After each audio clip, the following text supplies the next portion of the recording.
Hello दोस्तों, welcome back to my channel. तो आज दोस्तों आपका जो टॉपिक होगा वो होगा कैसे प्राप्त करोगे का पार्ट 5। इससे पहले मैंने 4 पार्ट बताया है। अगर आपने नहीं देखा है तो प्ले लिस्ट में जाकर देख सकते हैं। तो आज आपका जो टॉपिक होगा वो है पार्ट 5 और इसमें पहला ही प्रश्न है, लिखा है आपका कि क्लोरोफार्म से कार्बन टेट्राक्लोराइड। तो हमें क्लोरोफार्म से क्या बनाना है? क्लोरोफार्म से बनाना है कार्बन टेट्राक्लोराइड। तो कैसे बनाएंगे? तो हर एक टॉपिक को चलो समझते हैं। तो सबसे पहली चीज़ आपको क्लोरोफार्म का फार्मूला पता होना चाहिए, अणु सूत्र। तो क्या होता है? क्लोरोफार्म का अणु सूत्र होता है CHCl और यहाँ पे होता है 3। ये होता है क्लोरोफार्म का अणु सूत्र CHCl3। और कार्बन टेट्राक्लोराइड का जो अणु सूत्र होता है वो होता है CCl और यहाँ पे होता है 4, CCl4 होता है। तो कैसे बनाएंगे? तो सबसे पहले हम क्या लिखेंगे? क्लोरोफार्म CHCl और यहाँ पे हो जाएगा 3 प्लस में इसकी जो अभिक्रिया कराएंगे वो कराएंगे क्लोरीन के साथ। तो बनेगा क्या? यहाँ से C हो जाएगा, ये वाला C हो जाएगा आपका C, यहाँ पे C हो जाएगा और यहाँ पे Cl2 और यहाँ पे 3 और 2 कितने हो जाएंगे? 5। हमें कितना चाहिए? हमें चाहिए 4। तो ये हो जाएगा CCl4। देखो यहाँ से C लिए हैं और यहाँ पे C3 और एक Cl यहाँ से कितने हो गए? 4। अभी यहाँ पे एक H बचा है और एक Cl बचा है, प्लस में हो जाएगा आपका HC और यहाँ पे L हो जाएगा। फिर से समझ लीजिए Cl3 कितने हैं? Cl यहाँ पे देखो 3 और 2 5, Cl 5 है, 4 Cl यहाँ पे और एक Cl यहाँ पे 5 हो गया। C हमारे पास एक यहाँ पे था, यहाँ पे एडजस्ट हो गया। H यहाँ पे है, यहाँ पे H हो गया। तो ये प्रश्न आपको समझ में आ गया होगा। अब बढ़ते हैं अगले प्रश्न पे। तो प्रश्न नंबर 2 क्या लिखा है? लिखा है क्लोरोफार्म से एसीटिलोन। अब क्लोरोफार्म का आपको फार्मूला पता होना चाहिए। तो क्लोरोफार्म का फार्मूला क्या होता है? CH3। अभी हमने लिखा है, पहले हम अणु सूत्र बार बार लिख देते। CHCl3 ये फार्मूला होता है क्लोरोफार्म का। और क्लोरीटोन का फार्मूला क्या होगा? तो क्लोरीटोन का जो फार्मूला होता है वो आपका जो हो जाएगा CH3। ठीक है, हम इसको बनाकर बताते हैं। ये रिएक्शन अगर हम फिगर की सहायता से करेंगे तो बहुत ही सरल हो जाएगा। तो सबसे पहले हम एसीटोन लेंगे। ठीक है, एसीटोन का फार्मूला क्या होता है? CH3COCH3। ये फार्मूला होता है एसीटोन का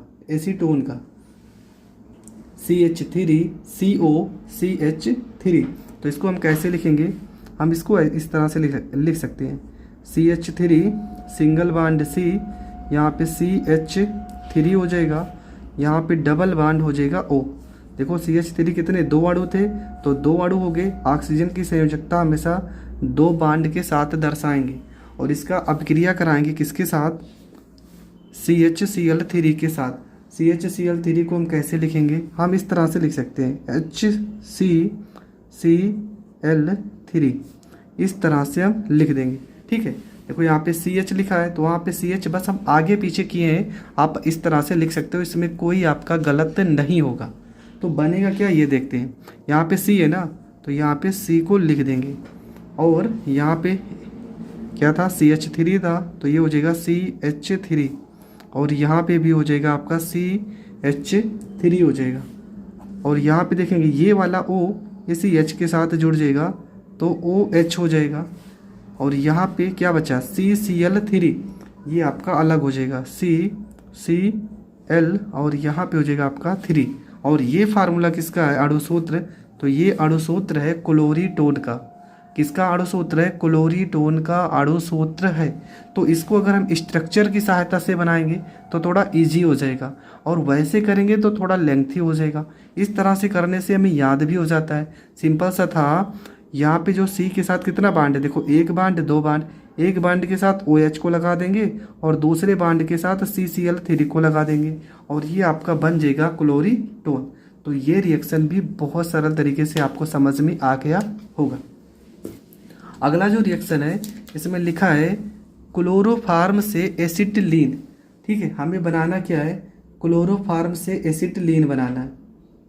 अब ये कैसे बनाएंगे तो देखते हैं। यहाँ पे हमें बनाना है क्लोरोफार्म, तो अणु सूत्र बार बार हम लिख रहे हैं CHCl3 और एसिटिलीन का जो अणु सूत्र होता है वो आपका होता है C2 और यहाँ पे होता है H2 होता है। ये होता है एसिटिलीन का अणु सूत्र होगा। तो यहाँ पे हम क्या करेंगे, यहाँ पे हम क्लोरोफार्म के 2 अणु लिखेंगे। तो कुछ इस तरह से रिएक्शन करेंगे। ये हो जाएगा आपका CH, यहाँ पे हो जाएगा Cl3। हमें चाहिए C2, मतलब C कितने चाहिए, 2 चाहिए। प्लस में यहाँ पे हम इसकी क्रिया कराएंगे सिल्वर से।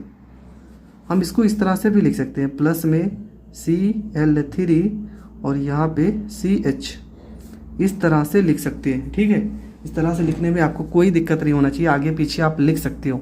हमने इस तरह से लिखने का रीज़न बता दिया है। क्या होता है कि यहाँ से लेके यहाँ तक ये चारों एक साथ जुड़ जाएंगे। देखो Cl3 कितने हैं, 3 और 3 6। तो Ag को हमें कितना लेना पड़ेगा, इसको भी लेना पड़ेगा 6। तो आपका हो जाएगा 6, यहाँ पे हो जाएगा Ag और यहाँ पे हो गया C और यहाँ पे हो गया L। प्लस में क्या हो जाएगा, यहाँ पे CH है, यहाँ पे CH है, C और C मिलके क्या बन जाएंगे, C2 बन जाएंगे। H और H मिलके क्या बन जाएंगे, H2 हो जाएंगे। तो ये आपका बन जाएगा एसिटिलीन। क्या बन गया, क्लोरोफार्म को जब सिल्वर की उपस्थिति में अपक्रिया कराते हैं तो एसिटिलीन और सिल्वर क्लोराइड प्राप्त होता है। अगला जो रिएक्शन है, और ये इम्पॉर्टेंट भी है क्योंकि ये नाम का रिएक्शन है, लिखा है आपका क्लोरोफार्म से एथिल आइसोसाइनाइड और इसका दूसरा नाम है कार्बिल एमीन अभिक्रिया। तो दोनों में से आपका चाहे जो पेपर में लिख के आएगा आप लिख दोगे। ठीक है, अब आपका क्लोरोफार्म से हमें एथिल आइसोसाइनाइड बनाना है। तो अब इसका हम कैसे हल करेंगे तो समझते हैं। अब यहाँ पे देखो क्या लिखा है, कार्बिल एमीन अभिक्रिया। इसका मतलब होता है, जिसमें कार्बिल का मतलब हो गया क्लोरोफार्म और एमीन का मतलब हो गया प्राथमिक एमीन। मतलब क्लोरोफार्म की अगर प्राथमिक एमीन से अभिक्रिया कराती हैं तो इस अभिक्रिया को कार्बिल एमीन अभिक्रिया कहते हैं। पर कैसे कराएंगे तो चलो देखते हैं।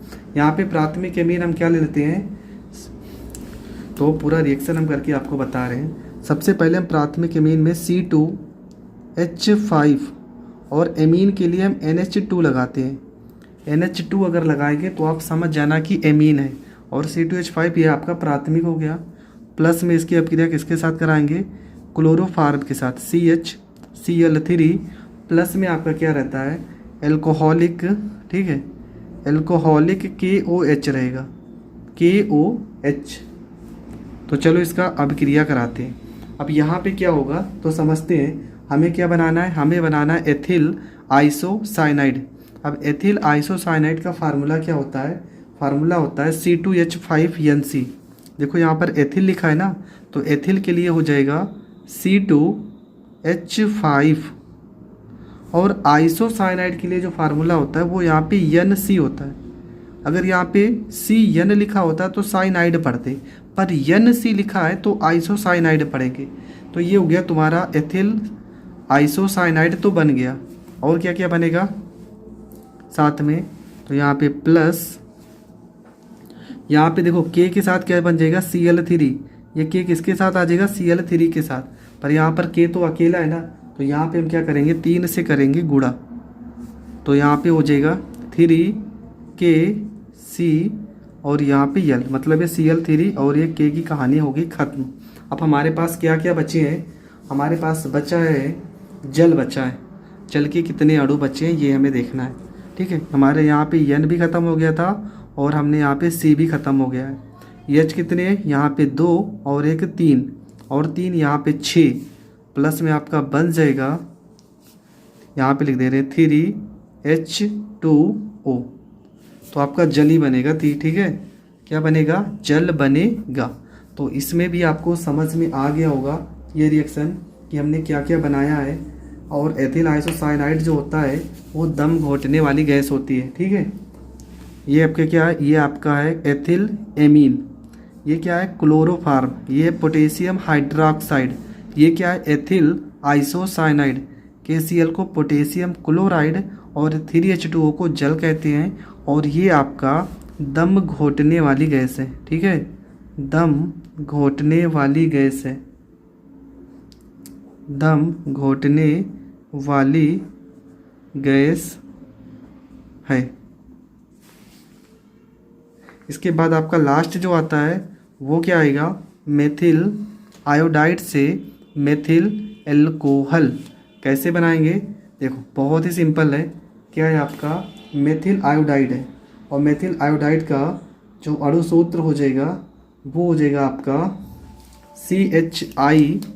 तो मेथिल का क्या होता है CH, और यहाँ पे आयोडाइड के लिए हम I3 लिखेंगे।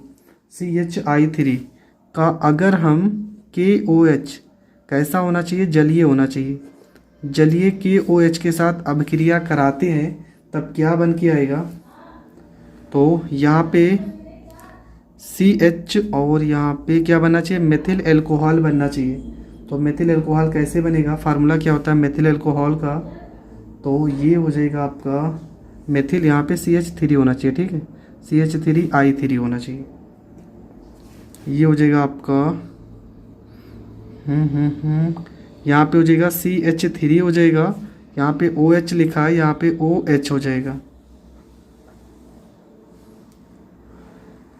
नहीं, यहाँ पे थोड़ा सा गलत हो रहा है, ठीक है, आपको इस तरह से करना है। मेथिल का अणु सूत्र हो जाएगा CH3, आयोडाइड के लिए हो जाएगा I हो जाएगा, प्लस में यहाँ पे हम NaOH लिखेंगे। NaOH कैसा होना चाहिए, ये होना चाहिए जलीय होना चाहिए।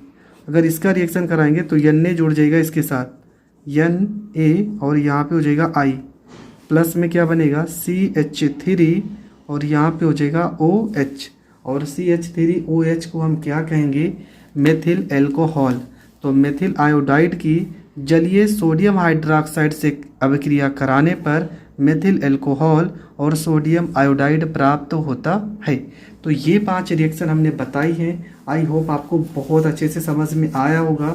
अगर समझ में आया है तो वीडियो को ज़्यादा से ज़्यादा लोगों तक शेयर करें, और चैनल पे नए हैं तो प्लीज़ चैनल को सब्सक्राइब कीजिए। जय हिंद, जय भारत।